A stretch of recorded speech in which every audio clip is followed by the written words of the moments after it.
আসলে এই রেকর্ডটা বসাতে আমি প্রত্যহ ভুলছি। গতকালও প্রথম কিছু সময় রেকর্ডটা করা হয়নি। যাই হোক, যেখানে ছিলাম আমরা স্বরধ্বনিতে ছিলাম। স্বরধ্বনি কাকে বলছি? না, যে সকল ধ্বনি উচ্চারণের সময় আমাদের ফুসফুস থেকে যে বাতাস বেরিয়ে আসে, সেটা আমাদের মুখের যে ধরো ওষ্ঠ বলো বা তালু বলো বা জিহ্বা বলো, কোথাও বাধা না পেয়ে একদম সরাসরি বাইরে বেরিয়ে আসছে, তাকে আমরা বলছি স্বরধ্বনি। আমরা যদি অ উচ্চারণ করি, দেখবে মুখবিবরের বা মুখের ভিতরকার যে বাতাস সেটা কিন্তু বাইরে চলে আসছে, কোথাও কিন্তু ধাক্কা খাচ্ছে না। তুমি আ উচ্চারণ করো, দেখবে ধাক্কা খাচ্ছে না। ই উচ্চারণ করো, সেম। কিন্তু তুমি ক উচ্চারণ করো, ক, দেখো একটা জায়গায় ধাক্কা খাওয়ার পর কিন্তু কটা উচ্চারিত হচ্ছে। তুমি ক কিন্তু এমনিতে উচ্চারণ করতে পারবে না। অর্থাৎ তাহলে আমরা ব্যঞ্জন ধ্বনি কাকে বলি? যে সকল ধ্বনি উচ্চারণের সময় ফুসফুস তাড়িত বাতাস বেরিয়ে যেতে যখন আমাদের মুখের ভিতরের কোথাও না কোথাও কোনো না কোনো প্রকার বাধা পাচ্ছে, অনেকে এই বাধাকে আবার বলছেন ঘর্ষণ তৈরি হচ্ছে, তাদেরকে বলা হচ্ছে ব্যঞ্জন ধ্বনি। উচ্চারণ করো ক, দেখো বাধাপ্রাপ্ত হচ্ছে। চ উচ্চারণ করো, দেখো তালুতে বাধাপ্রাপ্ত হচ্ছে। ট উচ্চারণ করো, দেখো মূর্ধাতে বাধাপ্রাপ্ত হচ্ছে। ত উচ্চারণ করো, প উচ্চারণ করো, ওষ্ঠতে বাধাপ্রাপ্ত হচ্ছে। অর্থাৎ এই বাধা প্রাপ্ত হচ্ছে বা ঘর্ষণ তৈরি হচ্ছে বলেই কিন্তু ব্যঞ্জন ধ্বনি উচ্চারিত হচ্ছে, না হলে কিন্তু ব্যঞ্জন ধ্বনি উচ্চারিত হতো না, তাই না?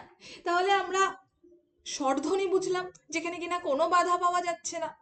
আমরা ব্যঞ্জন ধ্বনি বুঝলাম। আমরা চলে আসছি বর্ণ। ধ্বনি তো বুঝলাম, ধ্বনি গোটাটাই শব্দ দিয়ে তৈরি। কিন্তু বর্ণ কি? না, এই যে ধ্বনি এতক্ষণ ধরে আমরা বুঝলাম, এই ধ্বনির কিন্তু আমরা কেবল শব্দ শব্দ শব্দ শুনেছি। আমরা কিন্তু ব্যঞ্জন ধ্বনি শুনেছি, স্বর ধ্বনি শুনেছি, কিন্তু তার একটা লিখিত রূপ তো থাকবে, তার একটা সাংকেতিক রূপ তো থাকবে। অর্থাৎ ধ্বনি নির্দেশক চিহ্নকে বলা হয় বর্ণ। বাংলা ভাষায় দুই ধরনের কিন্তু বর্ণ বিদ্যমান। স্বরধ্বনি দ্যোতক লিখিত সাংকেতিক চিহ্নকে বলা হয় স্বরবর্ণ, যেমন অ, আ, রস্বই, রস্যু। আবার সেম ভাবে ব্যঞ্জন ধ্বনি দ্যোতক লিখিত সাংকেতিক চিহ্নকে বলা হচ্ছে ব্যঞ্জন বর্ণ, যেমন ক, খ, গ, ঘ ইত্যাদি। আমাদের বাংলা যে বর্ণমালা, সেই বাংলা বর্ণমালায় বর্ণমালা বলতে আমরা কি বুঝছি? খুব সহজভাবে যদি আমরা বলি, যে কোনো ভাষায় ব্যবহৃত লিখিত বর্ণ সমষ্টি সেই ভাষার বর্ণমালা বলা হয়। বাংলা বর্ণমালায় কিন্তু মোট 50টি বর্ণ রয়েছে। এর মধ্যে স্বরবর্ণ হিসেবে আমরা জানি 11টি এবং ব্যঞ্জন বর্ণ হিসেবে আমরা জানি 39টি। আমাদের জেনে রাখা প্রয়োজন ওই এবং ঔ, কি না, ওই এবং ও, এই দুটি বর্ণকে আমরা দ্বিস্বর বা যৌগিক স্বরধ্বনি বলি। যে জায়গাগুলো তোমার এই তোমার এই বুলেট অক্ষর অর্থাৎ একটু মোটা কালি দিয়ে লেখা, সেই জায়গাগুলো কিন্তু খুব গুরুত্বপূর্ণ। তাহলে দ্বিস্বর বা যৌগিক স্বর কাকে বলছি? ওইকে বলছি এবং ওকে বলছি। কেন না, ওই তৈরি হচ্ছে অ আর রস্যিকার বা রস্যই কারের সংযোগের ফলে বা মানে তোমার যুক্ত মানে মানে কি বলবো, যৌগিকের ফলে, সেই জন্য এটাকে যৌগিক স্বর বলছি। সেম ভাবে ওকে আমরা কি বলছি? না, অ এবং রস্যকারের মানে যোগের ফলে আমরা ও তৈরি হচ্ছে। তাহলে ওই তৈরি হচ্ছে কি দিয়ে আর ও তৈরি হচ্ছে কি দিয়ে আমাদের কিন্তু মনে রাখতে হবে। এখানে অনেকেই আমরা গুলিয়ে ফেলি, কিভাবে না, আমরা গুলিয়ে ফেলি যে ধরো অনেকেই আমরা অ আর এ, ঠিক আছে, এই রস্বইয়ের জায়গায় অনেকে এ বলে, ঠিক আছে, এবং ওই বলে, কিংবা এ প্লাস রস্বই সমান সমান ওই, এইটা যদি অপশানে থাকে তাহলে মোটামুটি 80% ছেলেবেলে কিন্তু বা 80% অ্যাসপিরেন্ট কিন্তু এইটাতেই টিক দিয়ে আসবে। সুতরাং এই জায়গাটা কিন্তু আমাদের মাথায় রাখতে হবে, ওই কি করে তৈরি হচ্ছে এবং ও কি করে তৈরি হচ্ছে, খুব গুরুত্বপূর্ণ ফর আপার প্রাইমারি। নেক্সট চলে আসছি স্বরবর্ণের সংক্ষিপ্ত রূপ। স্বরবর্ণের সংক্ষিপ্ত রূপ বলতে কি বোঝানো হচ্ছে না, স্বরবর্ণের দুটি রূপ আছে, প্রাথমিক বা পূর্ণ রূপ, অর্থাৎ স্বরবর্ণ যখন নিরপেক্ষ বা স্বাধীনভাবে ব্যবহৃত হয় তখন এর পূর্ণ রূপ লেখা হয়। তাহলে সংক্ষিপ্ত স্বর কাকে বলছি না, স্বরধ্বনি বা ব্যঞ্জন ধ্বনির সাথে যখন সংযুক্ত হয়ে উচ্চারিত হয় তখন সেটি লেখার সময় সংক্ষিপ্ত আকারে ব্যঞ্জন বর্ণের সঙ্গে যুক্ত হয়ে ব্যবহৃত হয়, এবং স্বরবর্ণের এই সংক্ষিপ্ত রূপকে আমরা বলছি সংক্ষিপ্ত স্বর বা কার। যেমন আক আ, ঠিক আছে, এই আয়ের সংক্ষিপ্ত হিসাবে আমরা আকার লিখি, তাই না? ধরো রস্বই, এই রস্বইয়ের সংক্ষিপ্ত স্বর হিসাবে আমরা রস্যিকার লিখি। এই জায়গাটা কিন্তু এখানে বলা হচ্ছে যে সংক্ষিপ্ত স্বর বা কার, আমরা বলি না আকার, রস্যিকার, দীর্ঘিকার, রস্যকার, দীর্ঘকার, সেই কার, অর্থাৎ স্বরের সংক্ষিপ্ত স্বর। যেমন ধরো ক যোগ আ, ঠিক আছে, তাহলে এটাকে যদি আমরা খুব সংক্ষিপ্ত স্বর হিসাবে লিখি তাহলে আমরা কি লিখব, কা, অর্থাৎ আয়ের সংক্ষিপ্ত স্বর চলে আসলো, তাই না? এবার চলে আসছি ব্যঞ্জন বর্ণের সংক্ষিপ্ত রূপ, অর্থাৎ ব্যঞ্জন বর্ণের সংক্ষিপ্ত রূপকে আমরা বলছি কি না ফলা। তাহলে কার কাকে বলছি একটু মনে রেখো, স্বরের সংক্ষিপ্ত রূপকে আমরা কার বলছি, সেম ভাবে ব্যঞ্জন বর্ণের সংক্ষিপ্ত রূপকে আমরা বলছি কি না ফলা। সংক্ষিপ্ত রূপে যে ব্যঞ্জন বর্ণটি যুক্ত হয় তার নমুনা অনুসারে এই ফলার কিন্তু বিভিন্ন রকমের নামকরণ হয়। আমরা যদি বলি বর্গীয় ধ্বনি, যেমন ক থেকে ম পর্যন্ত টোটাল তোমরা যদি গোনো, তোমাদের সামনে যদি বর্ণমালাটা খোলা থাকে তাহলে দেখবে ক থেকে ম পর্যন্ত টোটাল 25টি বর্ণ আছে। এটাকে আমরা বলছি স্পর্শধ্বনি বা স্পর্শবর্ণ। কেন বলছি আমরা স্পর্শধ্বনি বা স্পর্শবর্ণ, কারণ এই ধ্বনিগুলি উচ্চারণ করার সময় আমাদের মুখ্য বিবরের বিভিন্ন অংশে স্পর্শের ফলে বা স্পর্শ হয়ে উচ্চারিত হচ্ছে, সেই জন্য ক থেকে ম পর্যন্ত এই 25টা ধ্বনিকে আমরা স্পর্শ ধ্বনি বলি, এবং এই স্পর্শ ধ্বনিকে উচ্চারণের স্থানের উপর ভিত্তি করে 5টি গুচ্ছ বা বর্গে বিভক্ত করা হয়, যেমন ক বর্গ, চ বর্গ, ট বর্গ, ঠিক আছে, ইত্যাদি ইত্যাদি। এবং এই যে তাহলে 5টা আলাদা আলাদা গুচ্ছ, এবং প্রতি গুচ্ছের প্রথম ধ্বনির নাম অনুসারে সেই গুচ্ছের সবগুলো ধ্বনিকে বলা হয় ওই বর্গীয় ধ্বনি বা ওই বর্গের ধ্বনি, তাই না? যেমন ক বর্গ যদি তুমি লেখো তাহলে এখানে কি হচ্ছে ক, খ, গ, ঘ, উমা। সুতরাং এটা কি হচ্ছে টোটালটাই না ক বর্গীয় ধ্বনি, রাইট? আমরা যদি উচ্চারণের স্থানে চলে যাই তাহলে উচ্চারণের স্থান অনুসারেও কিন্তু আবার ব্যঞ্জন ধ্বনিগুলিকে বা ব্যঞ্জন বর্ণগুলিকে কিন্তু আমরা বিভিন্ন ভাগে ভাগ করছি। কতগুলি ভাগে ভাগ করছি দেখো, 5 ভাগে আমরা ভাগ করছি। যেমন কণ্ঠ, তালব্য, মূর্ধন্য, দন্ত এবং ওষ্ঠ। এই যে কণ্ঠধ্বনি, এই কণ্ঠধ্বনিকে আবার জিহ্বামূলীয় ধ্বনি বলে। তালব্য ধ্বনি, তালব্য ধ্বনিকে আবার অগ্রতালুজ ধ্বনি বলে। আবার মূর্ধন্য ধ্বনিকে আবার পশ্চাৎ দন্তমূলীয় ধ্বনিও কিন্তু বলা হচ্ছে, তাই না? আবার দন্ত ধ্বনিকে অগ্রদন্তমূলীয় ধ্বনি বলে। বলা বাহুল্য আগে, অর্থাৎ আজ থেকে ধরো 5 বছর আগেও কিন্তু এইগুলো দিয়ে প্রশ্ন আসতো, কিন্তু বর্তমানে এক্সামিনাররা একটু চালাক হয়ে গেছে, সুতরাং আমাদেরকেও আপডেট হতে হবে। সেই জন্য প্রত্যেকটার পাশে আমি বা বা বলে লিখে দিয়েছি, অর্থাৎ যাই কণ্ঠ তাহি জিহ্বামূলীয়া, যাই তালব্য তাহি অগ্রতালুজ, যাই মূর্ধন্য তাহি পশ্চাৎ দন্তমূলীয়, যাহি দন্ত তাহি অগ্রদন্তমূলীয়। এখন বর্তমানে যে পরীক্ষাগুলো হচ্ছে সেখানে কিন্তু এইগুলো থেকে প্রশ্ন আসছে, উত্তর কিন্তু একই, শুধু প্রশ্নটা একটু ঘুরিয়ে দিচ্ছে, তাহলে আমাদের আশা করি মনে থাকবে, কোনো সমস্যা হবে না। তো এই যে ধ্বনি, এই ধ্বনি উচ্চারণে এবার আমাদের পরবর্তীতে আমরা দেখে নেব যে কণ্ঠধ্বনি বা জিহ্বা মূলীয় ধ্বনি কোনগুলোকে বলা হচ্ছে, তালব্য ধ্বনি বা অগ্রতালুজ ধ্বনি কোনগুলোকে বলা হচ্ছে, আমাদের কাছে সেগুলো লিস্ট আছে, আমরা দেখে নেব। নেক্সট চলে আসছি এই ধ্বনি উচ্চারণে ব্যবহৃত কি হচ্ছে না, ধ্বনি যখন আমরা উচ্চারণ করছি, সে যে ধ্বনি হোক না কেন, তখন বিভিন্ন অংশ ব্যবহৃত, যেমন তোমার ঠোঁট, তোমার অধর, তোমার দন্তমূল, হ্যাঁ, তোমার জিহ্বা ইত্যাদি ইত্যাদি। তো এই দাঁতের পাটি বলো, দন্তমূল বলো, অগ্রদন্তমূল বলো, অগ্রতালু বলো, শক্ত তালু বলো, পশ্চাৎ তালু বলো, হ্যাঁ, নরম তালু বলো, মূর্ধা বলো, বিভিন্ন অংশ কিন্তু তোমার মানে মুখগহ্বরের যে বিভিন্ন অংশ, সেগুলোর সাহায্য নিয়ে কিন্তু ধ্বনি উচ্চারিত হচ্ছে। একমাত্র স্বর ধ্বনি যেটার কিন্তু কোনো সাহায্যের প্রয়োজন হচ্ছে না সেভাবে। তো এই যে এবার চলে এসেছি আমরা পরাশ্রয়ী বর্ণ। আমাদের বাংলা বর্ণমালায় কিন্তু কিছু বর্ণ আছে যেটাকে আমরা পরাশ্রয়ী বর্ণ বলি। পরাশ্রয়ী বর্ণ কেন বলছি না, যে কোনো আম গাছের পাশে যে লতানো গাছগুলো যখন ওঠে, তখন কি হয় না, সেই আম গাছের উপর বেয়ে বেয়ে বেয়ে বেয়ে, বা যে কোনো একটা শক্ত গাছের উপর বেয়ে বেয়ে বেয়ে বেয়ে সেই গাছগুলো উঠছে, সেটা কিন্তু একা একা ওই উপরে উঠতে পারে না ওই লতানো গাছগুলো।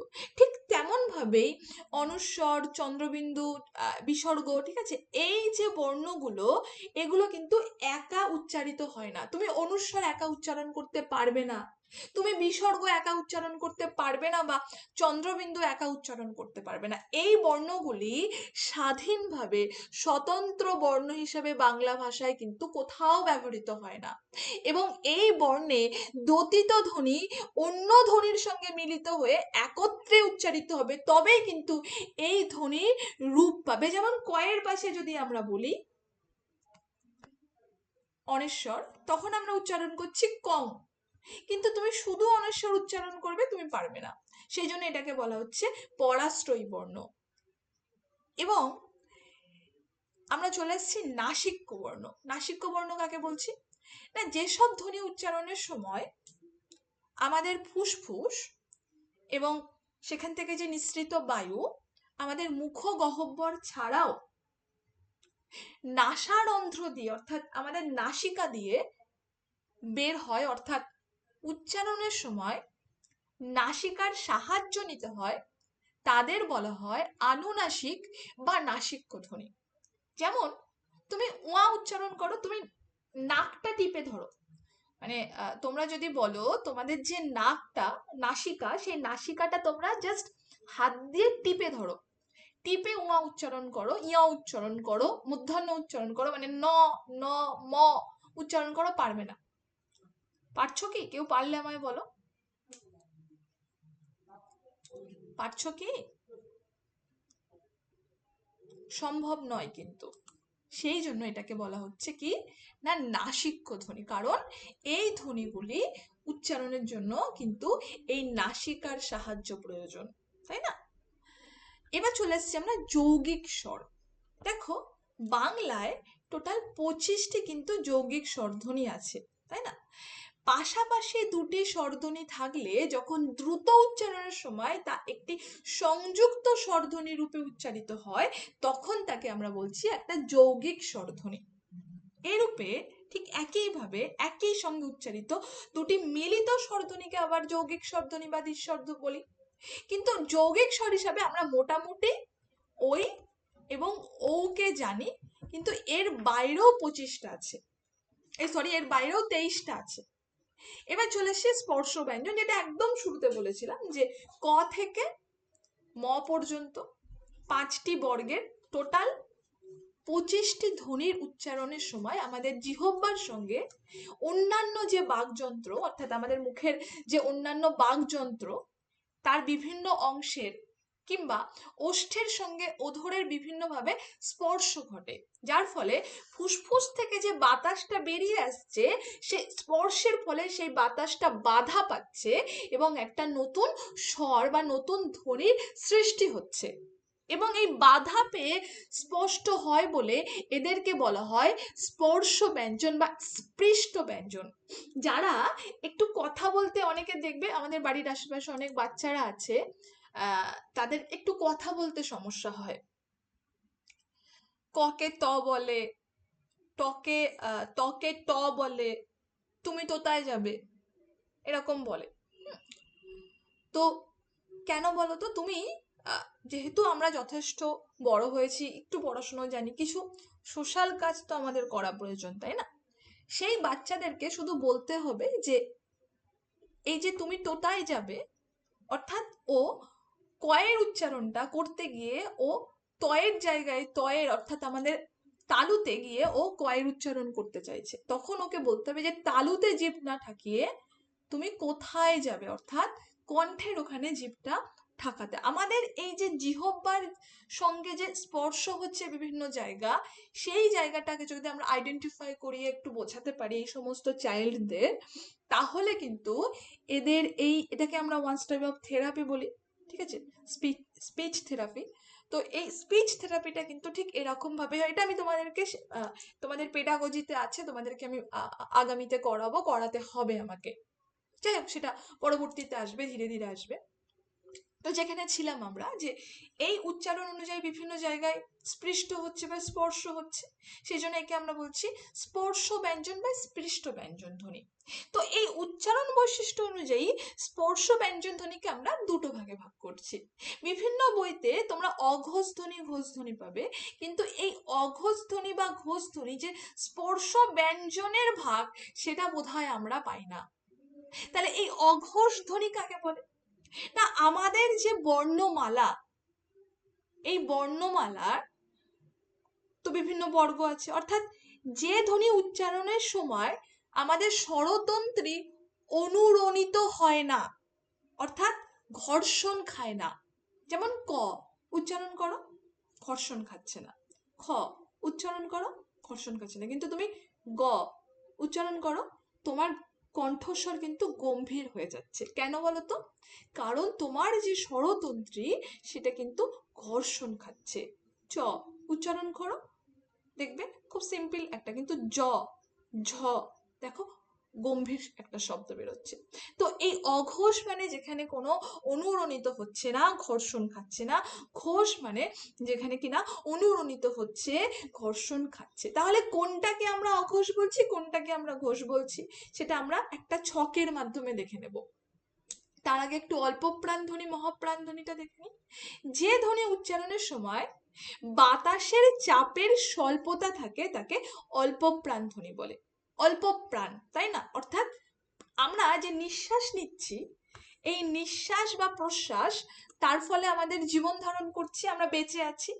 আমরা যদি নিঃশ্বাস নিতে না পারতাম তাহলে কিন্তু বোধহয় আমরা মরে যেতাম। সুতরাং এই নিঃশ্বাস বা প্রশ্বাসকে আমরা প্রাণবায়ু বলতে পারি নিশ্চয়ই, কারণ এর মাধ্যমে আমরা প্রাণ ধারণ করছি। তাহলে এটাকে আমরা কোড করছি প্রাণবায়ু হিসেবে। তো এই প্রাণবায়ু যখন তোমার অল্প করে নির্গত হচ্ছে, অল্প অর্থাৎ স্বল্প পরিমাণে নির্গত হচ্ছে, তখন তাকে আমরা বলছি অল্প প্রাণ। এই প্রাণবায়ু যখন বেশি করে নির্গত হচ্ছে মুখ থেকে, তখন তাকে আমরা বলছি মহাপ্রাণ। একটু মনে মানে আমি তো ছকটা দেখাবো, তার আগে একটা দারুণ ট্রিক্স বলছি। মুখের সামনে একটু হাতটা ধরো। আমি একটু ভিডিওটা অন করব।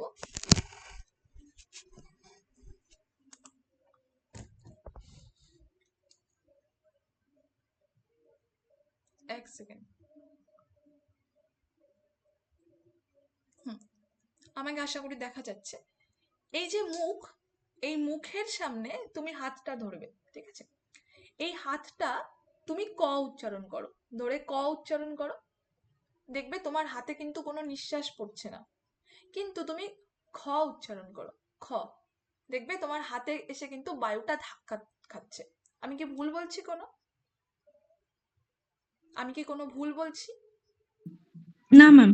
সেম ভাবে তুমি হাতের সামনে ঘ উচ্চারণ করো, দেখবে তোমার হাতে কিন্তু বায়ুটা আসলেও খুব যৎ সামান্য।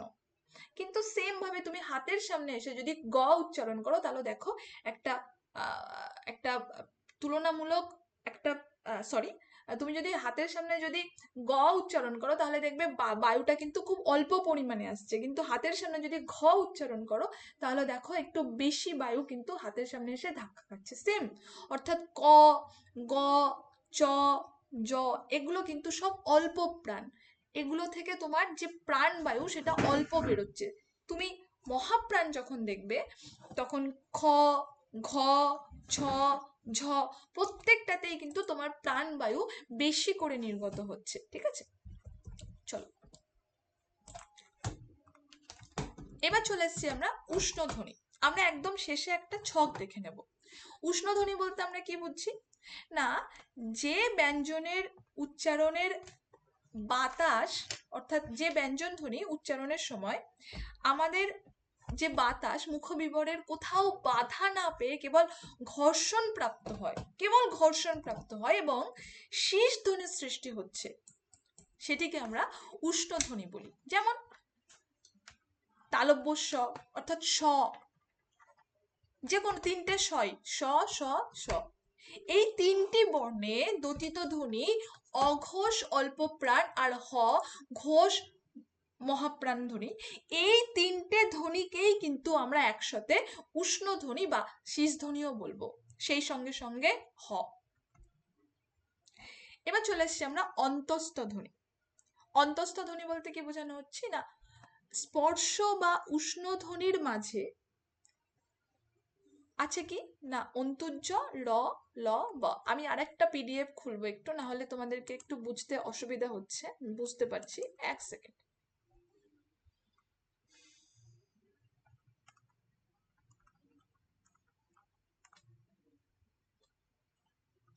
চলো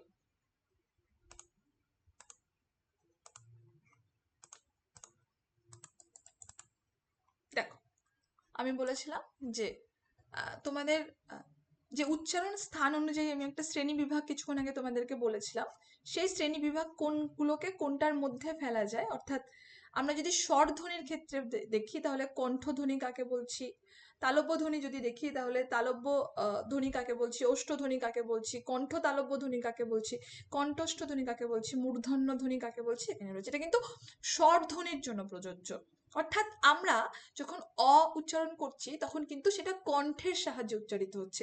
আমরা যদি একটু সূক্ষ্মভাবে নিজেরা উচ্চারণ করি তাহলে কিন্তু কিন্তু খুব সহজেই কিন্তু বিষয়টা বুঝতে পারবো। আমরা যখন আ উচ্চারণ করছি সেটা কিন্তু কণ্ঠের সাহায্যে উচ্চারিত হচ্ছে। সেম, আমরা যদি ই, ই, ই, ই, তুমি জিহ্বাটা সোজা রেখে, মানে জিহ্বাটা এরকম সোজা রেখে তুমি ই উচ্চারণ করো, পারবে না।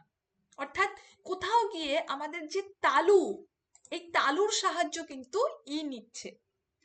অনেক বাংলা ব্যাকরণবিদ বলেছেন, ভাষাতত্ত্ববিদ, যে কোনো উচ্চারণ স্থানের প্রয়োজন হয় না স্বরধ্বনির ক্ষেত্রে, কিন্তু পরবর্তীতে বিভিন্ন গবেষণার মধ্য দিয়ে দেখা গেছে যে না, প্রয়োজন হয়, কিন্তু সেটা ব্যঞ্জন ধ্বনিতে বেশি এবং তালব্য ধ্বনিতে সেই প্রয়োজনটা অনেকটা কম। ওষ্ঠধ্বনির ক্ষেত্রে তুমি দেখো উ, উ, অর্থাৎ আমাদের যে ওষ্ঠ, সেই ওষ্ঠ কিন্তু ব্যবহার হচ্ছে। তুমি যদি এই ওষ্ঠ দুটোকে এরকম ভাবে ধরো, মানে হয় না, মানে আমরা যদি স্থির রেখে আমরা যদি উচ্চারণ করতে চাই তাহলে কিন্তু ও উচ্চারণ হবে না। এ উচ্চারণ করো, এ, এ, এটা কিন্তু কণ্ঠও লাগছে আবার তালুও লাগছে। আবার ও, ও উচ্চারণ করো, ও, ও উচ্চারণ করো, দেখো ওষ্ঠটা কিন্তু ডিম্বাকৃত হয়ে যাচ্ছে, অর্থাৎ ওষ্ঠের সাহায্য লাগছে। আবার ও, মানে স্বরধ্বনিটা কিন্তু কণ্ঠ থেকে আসছে, সেই জন্য একে বলা হয় কণ্ঠস্থ ধ্বনি। এবং মূর্ধন্য ধ্বনি হচ্ছে রি। রি উচ্চারণ করো, আমাদের যে জিহ্বার অগ্রভাগ সেটা কিন্তু গুটিয়ে যাচ্ছে, অর্থাৎ ফোল্ড হয়ে যাচ্ছে, সেজন্য এটাকে আমরা বলছি মূর্ধন্য ধ্বনি, মূর্ধার সাহায্যে উচ্চারিত হচ্ছে বলে। তো এইটা আমরা আগামীতে দেখব, কারণ একটা ক্লাসে আমি তোমাদেরকে স্পর্শ ব্যঞ্জন দেখাতে চেয়েছিলাম। এই ছকটা আমি বলেছিলাম তোমাদের যে একটা ছকের মাধ্যমে দেখাবো। দেখো, ক থেকে ম পর্যন্ত কিন্তু রয়েছে। দেখো, এটা ক বর্গ, তারপর এটা চ বর্গ, তারপর এটা ট বর্গ, তারপর এটা ত বর্গ, তারপর এটা প বর্গ। অর্থাৎ ক বর্গের মধ্যে কি রয়েছে? ক, খ, গ, ঘ, ঙ। চ বর্গের মধ্যে কি রয়েছে? ছ, চ, ছ, বর্গীর জ, ঝ, ইয়। ট বর্গের মধ্যে কি রয়েছে দেখো, ট, ঠ, ড, ঢ, মূর্ধন্য। ত বর্গের মধ্যে এগুলো, প বর্গের মধ্যে এগুলো, অর্থাৎ প্রত্যেকটা বর্গে দেখো 5টা করে কিন্তু ধ্বনি আছে, প্রত্যেকটা বর্গে, অর্থাৎ 5টা এখানে বর্গ আছে টোটাল, 1 2 3 4 5, তাহলে 5টা বর্গ, প্রত্যেকটা বর্গে 5টা করে ধ্বনি, তাহলে 25টা ধ্বনি। এবং এই 25টা ধ্বনিকে কিন্তু স্পর্শ ধ্বনি আমরা বলছি। কেন বলছি সেটা কিন্তু আমি অলরেডি তোমাদেরকে বলে দিয়েছি। আবার এই স্পর্শ ধ্বনিকে আমরা 4টে ভাগে ভাগ করছি, ঘোষ ধ্বনি, অঘোষ ধ্বনি, অল্প প্রাণ ধ্বনি, মহাপ্রাণ ধ্বনি। ভালো করে বোঝো, এই ছকটাতে সেই জন্য নিয়ে আসা। ঘোষ ধ্বনি অর্থাৎ যে স্পর্শ ধ্বনিগুলি উচ্চারণের সময় আমাদের ঘোষ অর্থাৎ কণ্ঠস্বরের গাম্ভীর্য ভাব থাকে, সেগুলিকে আমরা ঘোষ ধ্বনি বলি। প্রত্যেকটা বর্গের তৃতীয়, চতুর্থ, পঞ্চম ধ্বনিকে আমরা ঘোষ ধ্বনি বলি।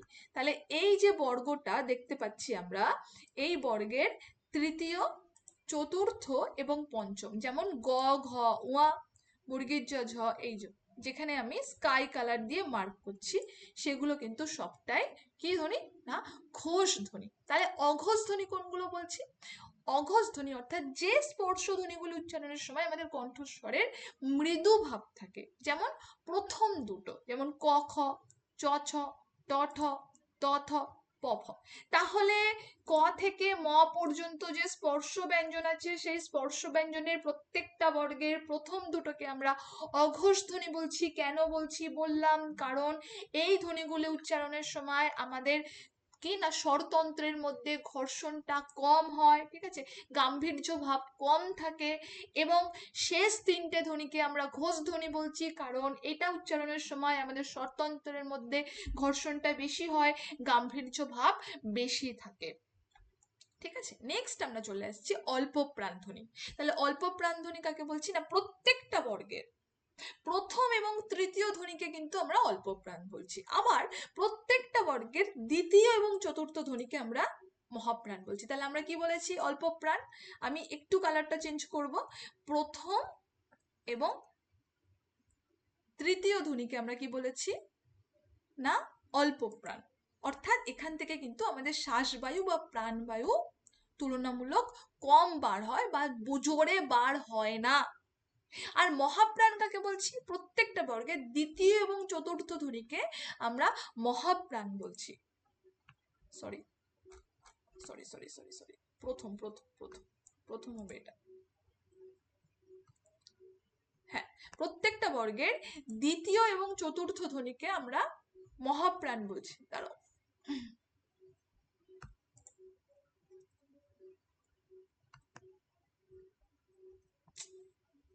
কালারটা বোঝাই যাচ্ছে না, যাই হোক, এই যে তাহলে প্রথম এবং তৃতীয় অর্থাৎ অল্প প্রাণ বলছি ক এবং গ, এবং দ্বিতীয় এবং চতুর্থ অর্থাৎ খ, ঘ, ছ, ঝ, ঠ, ঢ, ত, ধ, ফ, ভ।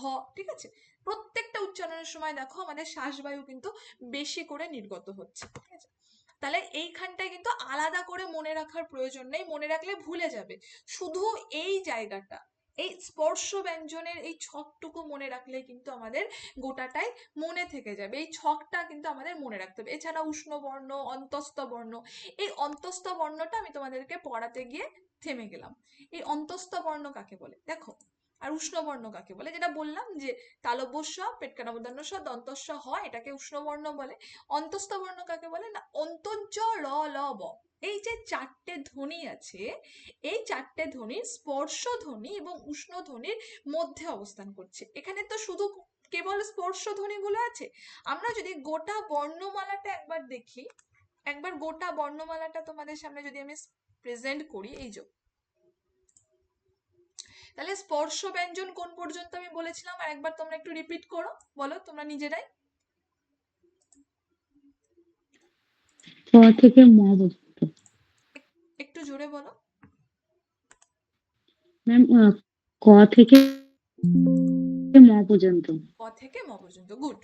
আর তোমার উষ্ণধ্বনি কোনটাকে বলেছিলাম?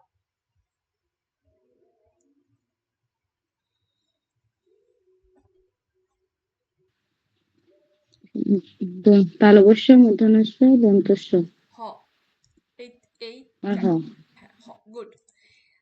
আমরা অন্তস্থ ধ্বনি বলছি এই স্পর্শ ধ্বনি এবং এই যে অন্তস্থ ধ্বনি, এই দুটোকে যে কানেক্ট করছে, কে কানেক্ট করছে? অন্তর্য র ল ব, অন্তর্য র ল ব, এই স্পর্শ ধ্বনি এবং এই যে উষ্ণ ধ্বনিকে কিন্তু কানেক্ট করছে এই অন্তর্য র ল ব, সেজন্য এর নাম কি? অন্তস্থ ধ্বনি বা অন্তস্থ বর্ণ। এই জায়গাটায় যদি আমরা আসি তাহলে দেখো, অন্তর্য র ল ব এই চারটি ধ্বনি স্পর্শ ধ্বনি এবং স্নোধ্বনির মধ্যে অবস্থান করে বলে এদেরকে বলা হয় অন্তস্থ ধ্বনি। আমাদের কি আলাদা করে আবার মুখস্থ করতে হবে এই জায়গাটা? আমাদের কি মুখস্থ করার প্রয়োজন আছে এই জায়গাটা? আছে কি না বলো? ম্যাম। নেই। পার্শ্বিক ব্যঞ্জন কাকে বলে? একমাত্র বাংলা বর্ণমালায় ল আছে যে লকে আমরা পার্শ্বিক ব্যঞ্জন বলে থাকি। তারণজাত ব্যঞ্জন কাকে বলে? ডয়শূন্যরা এবং ঢয়শূন্যরাকে আমরা তারণজাত ব্যঞ্জন ধ্বনি বলি। কেন? কারণ এই ধ্বনি দুটি যখন আমরা উচ্চারণ করছি, সেই উচ্চারণের সময় আমাদের জিভের যে অগ্রভাগ সেটা উল্টে যাচ্ছে। ডয়শূন্যরা ঢয়শূন্যরা, দেখো জিভটা এরকম মুড়ে যাচ্ছে, ঠিক আছে? এইটা যদি মুড়ে না যায় তাহলে কিন্তু তুমি এটা উচ্চারণ করতে পারবে না, এবং এই মুড়ে যাচ্ছে যার ফলে দন্তমূলে গিয়ে আঘাত করে, তাই এদেরকে বলা হয় তাড়নজাত ব্যঞ্জন ধ্বনি। তাহলে কম্পনজাত ব্যঞ্জন ধ্বনি কাকে বলে? না, র, ন, ল, এই তিনটেকে কিন্তু আমরা কম্পনজাত ব্যঞ্জন ধ্বনি বলি। আর নাসিক্য ধ্বনি কাকে বলে, যেটা একটুখানি আগে পড়ালাম, ইয়, তারপরে তোমার উয়া, ন, ন, ম আর চন্দ্রবিন্দু, এই ধ্বনিগুলি যখন আমরা উচ্চারণ করি তখন আমাদের শ্বাসবায়ু নাসিকার ভিতর দিয়ে নির্গত হয়। যেমন ধরো চাঁদ, তুমি যদি উচ্চারণ করো চাঁদ, তাহলে কিন্তু এটা তোমার এই চন্দ্রবিন্দুটা তুমি উচ্চারণ করলে না।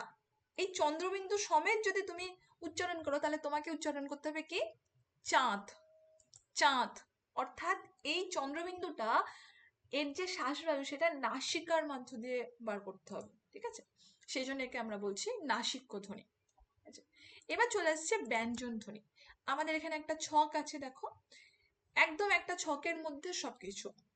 উচ্চারণের স্থান কি? কণ্ঠ। কি কি? না, ক, খ, গ, ঘ, উয়া, হ। এটা উচ্চারণ হচ্ছে কণ্ঠের সাহায্যে, সেই জন্য এই ধ্বনির নাম কণ্ঠধ্বনি। উচ্চারণের স্থান কি? তালু। কি কি? চ, ছ, বর্গীয় ছ, ঝ, ইয়, মূর্ধন্য ষ এবং তালব্য ষ। এই ধ্বনির নাম কি? তালব্য ধ্বনি। উচ্চারণের স্থান কি? ট, ঠ, ড, ঢ, মূর্ধন্য র এবং মূর্ধন্য ষ।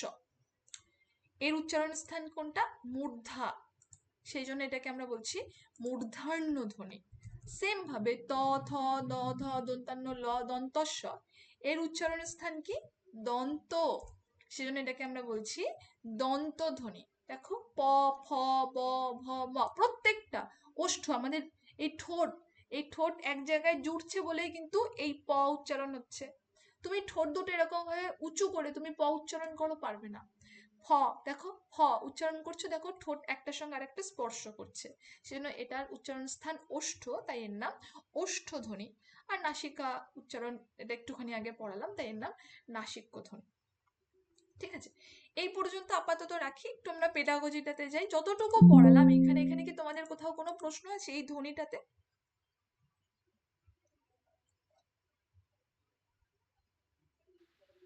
না ম্যাম।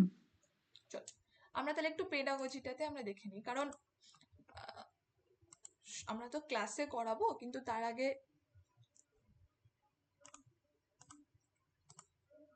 চল আমরা পেডাগজিটা কিন্তু, সাবজেক্ট যতটা গুরুত্বপূর্ণ পেডাগজি কিন্তু ঠিক ততটাই গুরুত্বপূর্ণ, এটা কিন্তু আমাদের মাথায় রাখতে হবে। কারণ সাবজেক্ট থেকে 15-16টা প্রশ্ন দিল, পেডাগজি থেকেও কিন্তু 15-16টা বা 14-15টা প্রশ্ন থাকবে, ঠিক আছে? সমান সমান প্রশ্ন থাকবে, সেই জন্য পেডাগজিটাতেও কিন্তু আমাদের সমান নজর দিতে হবে। সবার আগে আমরা জেনে নেব যে বাংলা পেডাগজি কি, এটা খায় না মাথায় দেয়। দেখো, পেডাগজি বলতে বোঝায় কোনো বিষয় কিভাবে শেখানো হবে। অর্থাৎ এই যে আমি তোমাদেরকে বাংলাটা পড়ালাম, আমি যার ফলে ভিডিওটা অন করলাম, অন করে বললাম সামনে আমরা হাতটা যদি দেখি ধরি তাহলে আমরা দেখছি শ্বাসবায়ু বেশি পড়ছে কম পড়ছে ইত্যাদি ইত্যাদি আমরা দেখলাম এই জায়গাটায়। সেম ভাবে এই পেডাগজি বলতে কিন্তু এই যে শেখানোর পদ্ধতি বা আমরা যেভাবে শেখাচ্ছি এই পদ্ধতিকে কিন্তু আমরা পেডাগজি বলছি, অর্থাৎ কোন লক্ষ্য নিয়ে শিক্ষার্থীর কোন স্তর ও চাহিদা অনুযায়ী কি পড়ানো হচ্ছে সেটাই কিন্তু বাংলা পেডাগজি। এবং শুধু বাংলা পড়ালে বাংলা পেডাগজি, ইংলিশ পড়ালে ইংলিশ পেডাগজি, ইতিহাস পড়ালে ইতিহাস পেডাগজি। বাংলা পেডাগজি অর্থাৎ বাংলা ভাষা ও সাহিত্য শেখানোর তত্ত্ব, কৌশল, পদ্ধতি, মূল্যায়ন ব্যবস্থা। বাংলা পেডাগজির কি কি উদ্দেশ্য থাকতে পারে? প্রথম উদ্দেশ্য যেটা আমাদের জানা প্রয়োজন, প্রত্যেকটা কিন্তু পরীক্ষায় আসার মতন জিনিস, সেটা হচ্ছে ভাষা দক্ষতা। ভাষা দক্ষতা বলতে শোনা, বলা, পড়া, লেখা, ঠিক আছে? আর কি সাহিত্যবোধ ও রসগ্রহণ ক্ষমতা। একজন বাংলা টিচার কিন্তু শিক্ষার্থীদের বা লার্নারদের বাংলা সাহিত্য সম্বন্ধে আকর্ষণ করাতে পারে। আবার বাংলা টিচার যদি সেরকম হয় তাহলে সেই শিক্ষার্থী বা লার্নার সেই বাংলা সাবজেক্টটা ততটাই অপছন্দ করে।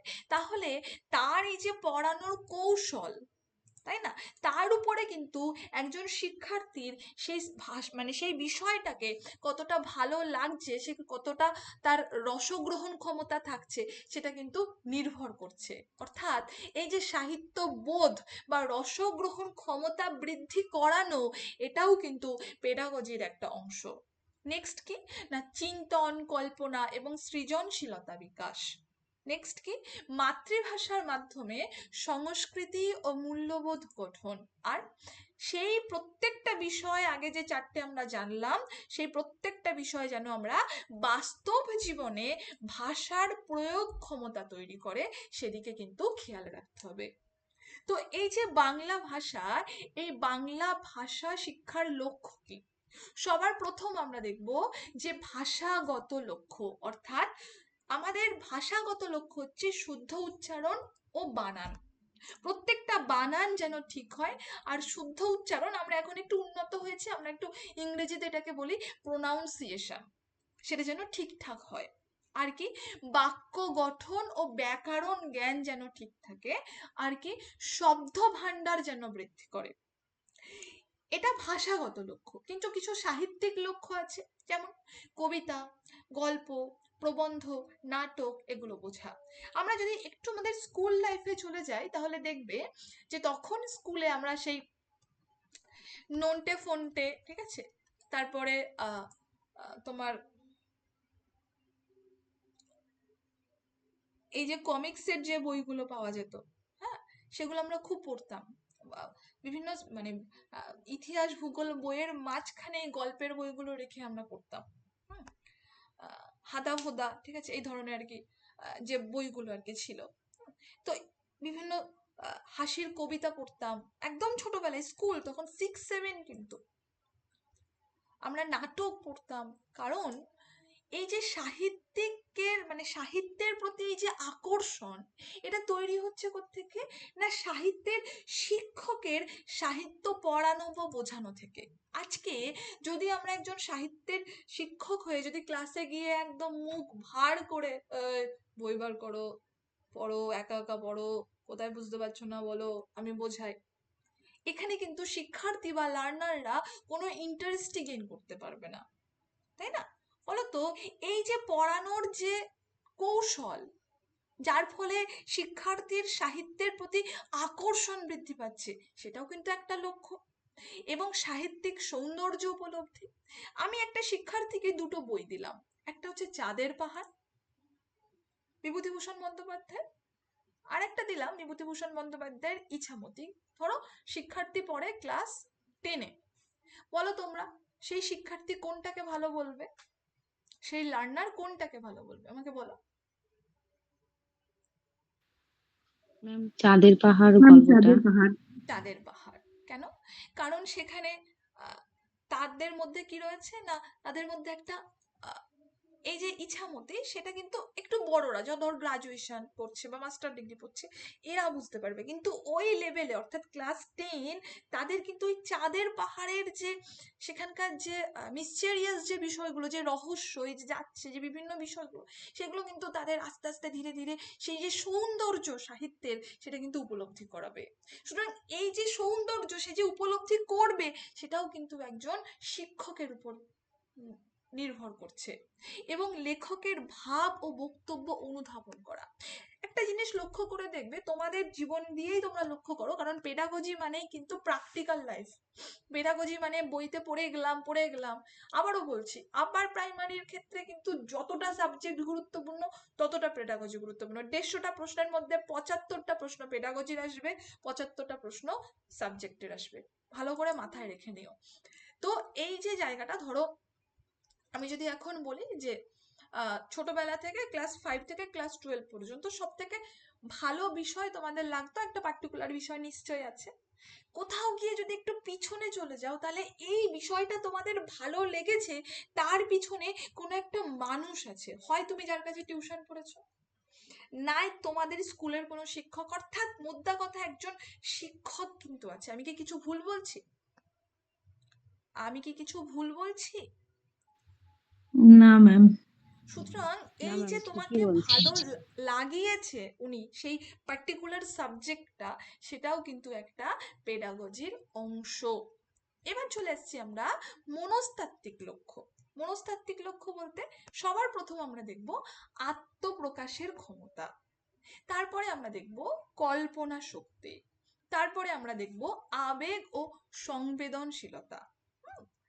এবার পেডাগজির মূল উপাদান কি, পরীক্ষার জন্য খুব গুরুত্বপূর্ণ। প্রথম উপাদান যেটা, বিষয়টা যেন শিক্ষার্থী কেন্দ্রিক হয়, অর্থাৎ আমি আমার মতন পড়িয়ে দিয়ে চলে আসলাম, সেটা যেন না হয়। একজন শিক্ষার্থীর কোথায় কিভাবে পড়ালে সে বুঝতে পারবে, অর্থাৎ লার্নারের নিডস ইন্টারেস্ট অনুযায়ী কিন্তু পড়াতে হবে। আর কি, অভিজ্ঞতা ভিত্তিক, অর্থাৎ প্র্যাকটিক্যাল বেস, যেটা আমি তোমাদেরকে একটুখানি আগে বললাম, যে পড়েই গেলাম তাহলে কিন্তু পেডাগজি হবে না, গোটাটাই কিন্তু প্র্যাকটিক্যাল। আর কি, কার্যভিত্তিক শিক্ষা, অর্থাৎ অ্যাক্টিভিটি বেসড লার্নিং।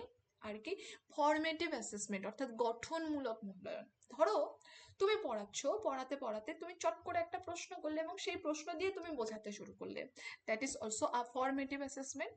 এবং কি না, ভাষার স্বাভাবিক ব্যবহার, এগুলো কিন্তু পেডাগজির, অর্থাৎ বাংলা পেডাগজির মূল উপাদান। তো বাংলা ভাষা শিক্ষার বিভিন্ন পদ্ধতি আছে। প্রথমটাকে আমরা বলি ডাইরেক্ট মেথড বা প্রত্যক্ষ পদ্ধতি, অর্থাৎ যেখানে আমরা মাতৃভাষার মতো স্বাভাবিকভাবে শেখানো এবং সেই সঙ্গে সঙ্গে বেশি কথা বলা বা শোনার চর্চা করে থাকি। ব্যাকরণ অনুবাদ পদ্ধতি, অর্থাৎ যেখানে বিভিন্ন নিয়ম মুখস্থ, ব্যাকরণের ধরো নিয়মগুলো তো আমাদের একটু মুখস্থ করতেই হবে, একটু মনে রাখতেই হবে। এবং অনুবাদ নির্ভর শিক্ষা, যদিও বা বর্তমানে এই ব্যাকরণ অনুবাদ পদ্ধতির এই যে মুখস্থ, এই জায়গাটা কিন্তু ভীষণ কম প্রাধান্য প্রাপ্ত, কারণ বারবার করে অ্যাকর্ডিং টু এনইপি 2020 বারবার করে বলা হয়েছে যে মুখস্থ যেন না করানো হয়, গোটাটাই যেন আন্ডারস্ট্যান্ডিং প্রসেস বা বোঝানোর উপর ডিপেন্ড করে। অডিও লিঙ্গুয়াল পদ্ধতি, অর্থাৎ শুনে শুনে অনুকরণ, পুনরাবৃত্তির মাধ্যমে শেখা। আমরা ছোটবেলায় একদম বাচ্চাদের আমরা বলি না যে আমি পড়াচ্ছি সেই জিনিসটা তুই আবার রিডিং পড়, অর্থাৎ একজন শিক্ষক পড়াচ্ছেন, পরবর্তীকালে লার্নার সেই সেম জিনিসটা অনুকরণ করছে, তাই না? এটাকে আমরা বলি অডিও লিঙ্গুয়াল পদ্ধতি। নেক্সট, কমিউনিকেটিভ অ্যাপ্রোচ বা যোগাযোগমূলক পদ্ধতি।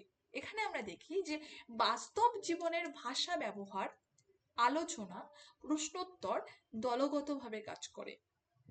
নেক্সট আমরা আসছি নির্মাণবাদী পদ্ধতি বা কনস্ট্রাকটিভিজম, যেখানে আমরা দেখি শিক্ষার্থী নিজে জ্ঞান নির্মাণ করে এবং শিক্ষক হয় পথপ্রদর্শক। বাংলা সাহিত্য শিক্ষণের বিভিন্ন কৌশল আছে। সবার প্রথম আমরা দেখি পাঠের আগে বিভিন্ন প্রসঙ্গ আলোচনা, তারপরে আমরা দেখি পাঠের সময় নাটকীয় পাঠ, তারপরে আমরা দেখি পাঠের পরে আলোচনা ও বিশ্লেষণ, তারপরে আমরা দেখি চরিত্র বিশ্লেষণ এবং সৃজনশীল প্রশ্ন। 4টি ভাষা দক্ষতা ও পেডাগজি সম্বন্ধে যদি প্রশ্ন আসে তাহলে 4টি পরপর, কিন্তু প্রথমে শোনা, তুমি যদি প্রথমে বলা তারপরে শোনা করো তাহলে কিন্তু হবে না। প্রথমে শোনা, তারপরে বলা, তারপরে পড়া, তারপরে লেখায় সিকোয়েন্স আসে, অর্থাৎ ক্রম আসে, ঠিক আছে? খুব গুরুত্বপূর্ণ। প্রথমে শোনা, শোনার মধ্যে তোমাকে কি কি করতে হবে? গল্প শোনা, কবিতা শোনা, আবৃত্তি শোনা। বলা, তার মধ্যে কি কি না, বিতর্ক, অভিনয়, গল্প বলা। পড়া, তার মধ্যে নীরব পাঠ, তোমরা আশা করি জানো নীরব পাঠ অর্থাৎ আমি মনে মনে কোনো কিছু পড়ছি, সেটা নীরব পাঠ। সরব পাঠ মানে তুমি কোনো রিডিং পড়ছো যেটা কিনা শোনা যাচ্ছে, যেটাকে আমরা সরব পাঠ। এটাকে আমরা জোরে পাঠ দিয়েছি, কিন্তু এর আর একটা নাম হচ্ছে সরব পাঠ। আর ভাবার্থ অনুধাবন, লেখা অর্থাৎ সেখানে অনুচ্ছেদ হতে পারে, প্রবন্ধ হতে পারে, চিঠি হতে পারে, বিভিন্ন রচনা হতে পারে, এবং সেই সঙ্গে সঙ্গে বিভিন্ন সৃজনশীল লেখা হতে পারে। বাংলা ব্যাকরণ শিক্ষণের বিভিন্ন কৌশল আছে, যেমন উদাহরণ থেকে ডাইরেক্ট নিয়ম, এটাকে আমরা ইন্ডাকটিভ মেথড বলি। দৈনন্দিন ভাষা থেকে ব্যবহার, মানে বিভিন্ন ব্যাকরণ ব্যবহার করা, ঠিক আছে? যেমন কাল তোমাদেরকে আমি বলেছিলাম যে যিনি আমাদের বাড়িতে বিভিন্ন সাহায্য করেন, তিনি একটা কথা বলেছিলেন যেটাকে আমরা বিকৃত রাঢ়ী বা আঞ্চলিক রাঢ়ী হিসাবেও জানি, ঠিক আছে? ঠিক তেমন ভাবেই বিভিন্ন দৈনন্দিন ভাষা থেকে যদি আমরা ব্যাকরণ শেখাই শিক্ষার্থীদের, ধরো একটা স্কুলে গেলে সেখানকার একটা, ধরো তুমি বাঁকুড়ার কোন একটা স্কুলে জয়েন করলে যেখানে কিনা অল্প করে ঝাড়খণ্ডী উপভাষা প্রচলিত আছে, তো ঝাড়খণ্ডী উপভাষার তো কিছু বৈশিষ্ট্য আছে, সেই বৈশিষ্ট্যগুলো দিয়ে যদি আমরা ব্যাকরণ শেখাই তাহলে সেক্ষেত্রে কিন্তু শিক্ষার্থীরা ইন্টারেস্ট গ্রো করবে, তাদের মধ্যে তারা কিন্তু ইন্টারেস্ট পাবে, সেটা আরো শিখবে। তাই তো বাড়িতে গিয়ে তারা তাদের মাকে বলছে, মা তোমরা এরকম করে বলছো, এটা মানে কি বলতো, এরকম হচ্ছে, ঠিক আছে? এটাকে এইটা বলে, এটাকে অবিশ্রুতি বলছে, এটাকে অপিনিহিতি বলছে, ঠিক আছে? অর্থাৎ মোদ্দা কথা, এখন বর্তমান যে এডুকেশন প্রসেস বা এডুকেশনের যে সিস্টেম, সেখানে কিন্তু কোনো মুখস্থ করানো চলবে না, নইব নইব চ, এটা দিয়েই কিন্তু প্রশ্ন আসবে বারংবার। গোটাটাই যেন হয় প্রয়োগ ভিত্তিক শিক্ষা, গোটাটাই যেন হয় প্রয়োগ ভিত্তিক শিক্ষা। তাহলে আমরা বাংলা পেডাগজিতে শিক্ষকের যে ভূমিকাগুলো দেখলাম এতক্ষণ ধরে, কি দেখলাম? প্রথম হচ্ছে সহায়ক, তারপরে হচ্ছে অনুপ্রেরক, তারপরে হচ্ছে পরিকল্পনাকারী, এবং সবার শেষে যখন তুমি দেখবে যে সব ঠিকঠাক আছে তো, লার্নার ঠিকঠাক শিখছে তো, কিসের মাধ্যমে দেখবে? মূল্যায়নের মাধ্যমে দেখবে, যেটাকে আমরা বলি পরীক্ষা। এবং বাংলা পেডাগজিতে শিক্ষার্থীদের ভূমিকা কি থাকে? সক্রিয় অংশগ্রহণ করে যেন তারা তারা যেন প্রশ্ন করে, তারা যেন দলগতভাবে কাজ করে, এবং নিজস্ব মত তারা যেন প্রকাশ করতে পারে। বিভিন্ন মূল্যায়ন পদ্ধতি আছে, লিখিত পরীক্ষার মাধ্যমে মূল্যায়ন হতে পারে, মৌখিক পরীক্ষার মাধ্যমে মূল্যায়ন হতে পারে, প্রকল্প ভিত্তিক কাজের মাধ্যমে, এবং সিসিই এখন বর্তমানে ভীষণভাবে চলছে, অর্থাৎ